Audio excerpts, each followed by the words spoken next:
The string quartet played Pachelbel's canon as my sister Amanda glided down the aisle in our mother's wedding dress, altered to perfection. I stood with the other bridesmaids, smile fixed in place, counting the minutes until I could escape this charade of family harmony. The reception was everything Amanda had dreamed of: crystal chandeliers, white roses everywhere, and 200 of Dallas's elite pretending our family wasn't built on backstabbing and betrayal. I sat at the family table, nursing champagne, and watching my father, Douglas McKenna, work the room like the master manipulator he was. 20 years building McKenna Manufacturing from nothing to a $50 million empire, and he wore his success like armor. Catherine, my stepmother Veronica, materialized beside me, her smile as fake as her diamonds. "Don't you look nice?" "Though really, dear, would it have killed you to wear the pink dress I suggested? This navy is so severe." "I'm in the wedding party, Veronica. We all wore navy. Amanda chose it." "Oh," she fluttered her hands. "Well, I've been so busy helping with important decisions, I must have forgotten." Translation: "You're so insignificant, I didn't notice you." The microphone squealed as the best man finished his toast. Then my father stood, commanding the room's attention with practiced ease. "Friends, family," he began, his voice carrying that mix of warmth and authority that fooled everyone but me. "Today we celebrate Amanda and Stephen. My precious daughter has found her perfect match. A man who understands business, family values, and the importance of legacy." Subtle dig number 1. I'd never brought home anyone who met his approval. As you know, McKenna Manufacturing has been my life's work. Built it from one machine in a garage to what it is today. He paused for effect. "Which is why I'm thrilled to announce that Stephen will be joining the company as Executive Vice President next month." Polite applause. Stephen beamed. Amanda glowed. I drank deeper. "And," my father continued, his eyes finding me across the room, "since we're making announcements, I have one more. McKenna Manufacturing has received an acquisition offer we can't refuse." The room buzzed. This was news to everyone, including, by her expression, Veronica. $50 million, he said proudly. "After 20 years of blood and sweat, it's time to cash out. The buyer wants to remain anonymous until closing, but I can tell you this: they're keeping the McKenna name and our entire workforce." "What about family?" someone called out. "What about Catherine?" My father's smile tightened. He looked directly at me. "Well, that brings me to my final announcement. We're selling the company. Amanda and Stephen will receive a substantial wedding gift from the proceeds. As for Catherine..." He paused, savoring the moment. "CATE, nothing." Silence.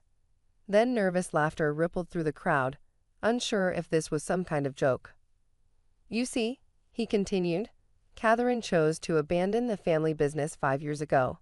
Walked out without a backward glance to play at being, what was it again? A consultant." He laughed. "She made her choice. Choices have consequences." My aunt gasped. Several guests shifted uncomfortably. Amanda had the grace to look mortified, though she said nothing. Now, my father raised his glass higher. "This is a celebration. To Amanda and Stephen, and to new beginnings. To new beginnings." The crowd echoed, desperate to move past the awkwardness.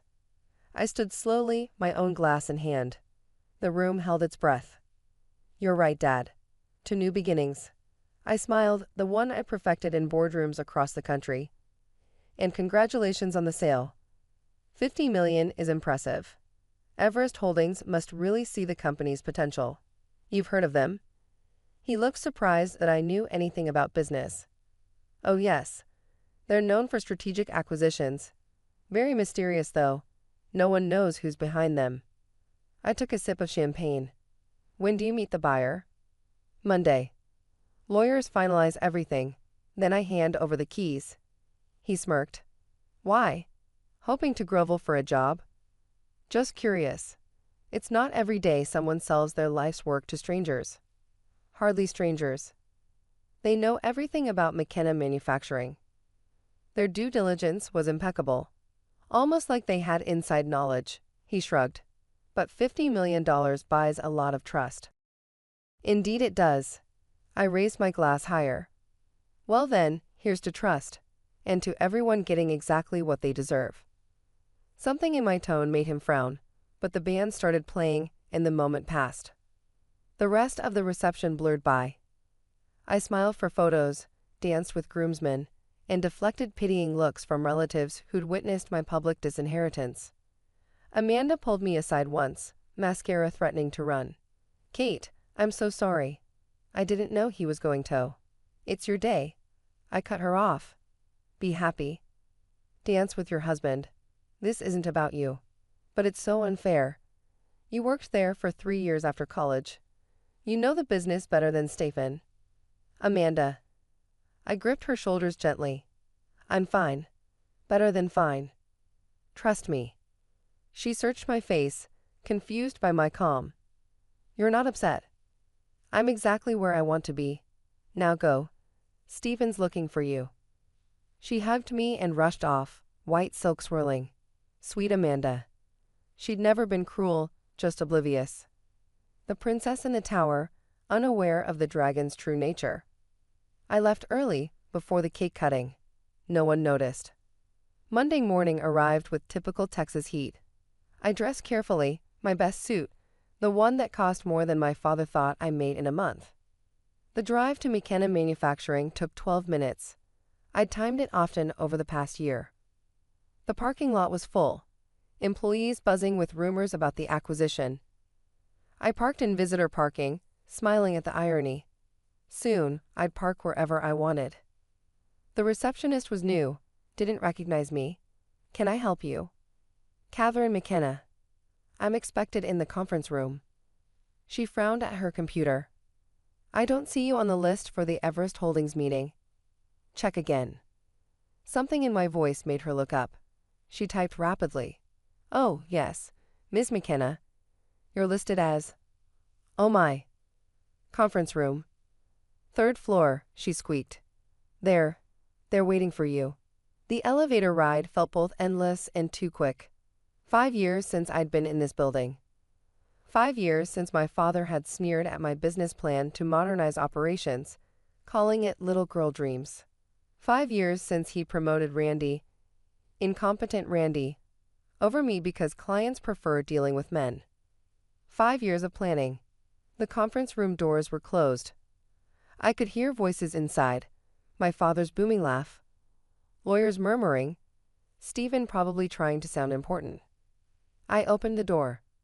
The room fell silent. My father half rose from his chair. "Catherine? What are you doing here? This is a private meeting." "I know." I moved to the head of the table. "My meeting, actually."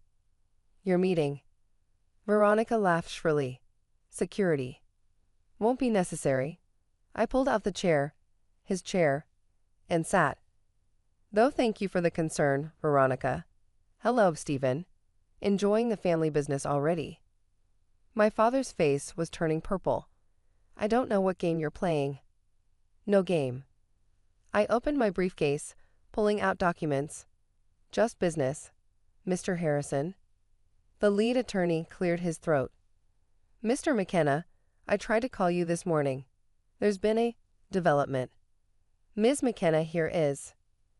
I am Everest Holdings." The words hung in the air like a bomb detonation. "That's impossible," my father said flatly. "Is it?" I slid papers across the table. "Incorporation documents, bank statements, the offer letter you signed. All quite possible, I assure you." "But how?" Stephen looked like someone had hit him with a brick. "How does someone you dismissed as playing consultant buy your company?" I smiled. "By being very, very good at consulting. Turns out, when you help Fortune 500 companies streamline operations, they pay extremely well. When you invest those earnings wisely, they multiply. When you build relationships instead of burning bridges, doors open." The financing, my father grabbed at straws. $50 million. $30 million from my investment partners who trust my vision for McKenna. 20 from my own funds. I let that sink in. Yes, Dad. Your discarded daughter is worth $20 million. Surprise. I won't sell to you. You already did. The contracts are binding. Mr. Harrison. The lawyer nodded reluctantly. The sale is complete, pending only this final signing. The buyer's identity was never a contingent factor. You tricked me. I made a generous offer for a company bleeding money due to mismanagement. You accepted. Where's the trick? Mismanagement? He slammed his hands on the table. I built this company.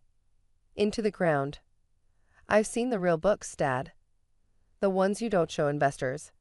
Outdated equipment, losing contracts, senior talent fleeing. Randy, your hand-picked VP, has been embezzling for 2 years. You're 6 months from bankruptcy. His face went white. How could you know? Because unlike you, I don't underestimate people based on their gender. I stood, walked to the window overlooking the factory floor. Every employee down there knows the company's struggling. They talk. I listen. Revolutionary concept. What do you want? Veronica's voice was small. Revenge. I want what I've always wanted. To run this company properly. To treat employees fairly. To modernize operations. To build something lasting. I turned back to them. Everything Dad denied me because I wasn't his son. I have a son now, he said desperately. Stephen. Stephen, who's never worked in manufacturing. Who Amanda met at a country club. Who's here because he married in, not because he earned it. I laughed. He's exactly the kind of executive you deserve. What about me? Stephen asked. The VP position. Dissolved. Like all redundant positions will be. I checked my watch. The announcement goes out in an hour. McKenna Manufacturing is under new management. Those who perform keep their jobs. Those who don't, well, you can't just fire family. I'm not. I'm firing underperformers. If family happens to underperform, I shrugged. Choices have consequences. Your words, Dad. Catherine, please. He actually said please. We can work something out. Co-ownership. Like you offered 5 years ago. Oh wait, you didn't. You laughed me out of your office. I was protecting you. This business is cutthroat. This business is exactly what I trained for. What I was born for. What you refused to see because you were blinded by your own bias. Mr. Harrison intervened. Perhaps we should proceed with the signing. Ms. McKenna has a board meeting at noon. Board meeting? My father looked broken. You already have a board. Of course. Successful companies have oversight. Martha Chen, former CEO of Chen Industries. Roberto Silva, who built 3 companies from scratch. Patricia Winters, the investment banker you said would never take my calls. I smiled. Turns out she did. Even invested $5 million. The signing was mechanical. My father's hand shook as he transferred ownership of his life's work to the daughter he discarded. Veronica wept silently. Stephen looked like he was calculating divorce costs. There is one more thing, I said as they prepared to leave. Amanda. My father's head snapped up. What about Amanda? She's innocent in this. Her trust fund from Grandma, the one you've been managing, I've had it transferred to an account only she can access. All $3 million.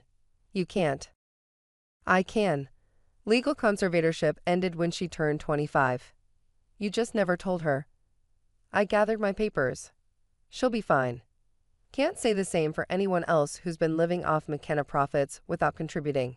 They filed out in silence. The king dethroned, the queen deposed. The prince-in-law realizing his palace was sand. Harrison lingered. That was intense. That was necessary. I moved to the window again, watching employees below. Send the announcement. All hands meeting at 1. I want to address everyone personally. Yes, ma'am. And Ms. McKenna? Congratulations. Your father never saw it coming. No, I agreed. He never saw me at all. The announcement went smoothly. Employees who remembered me cheered. I'd always treated them with respect. Unlike my father's iron fist approach, I outlined my plans: modernization, profit sharing, promoting from within. Hope replaced fear on their faces. That evening, Amanda called. Kate, I'm at the bank. They say I have. Is this real? It's real. It's yours. Grandma wanted you to have it.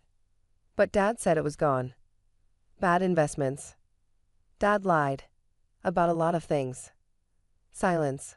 Then, you bought the company. Yes. At my wedding you knew. You knew and let him humiliate you. He humiliated himself.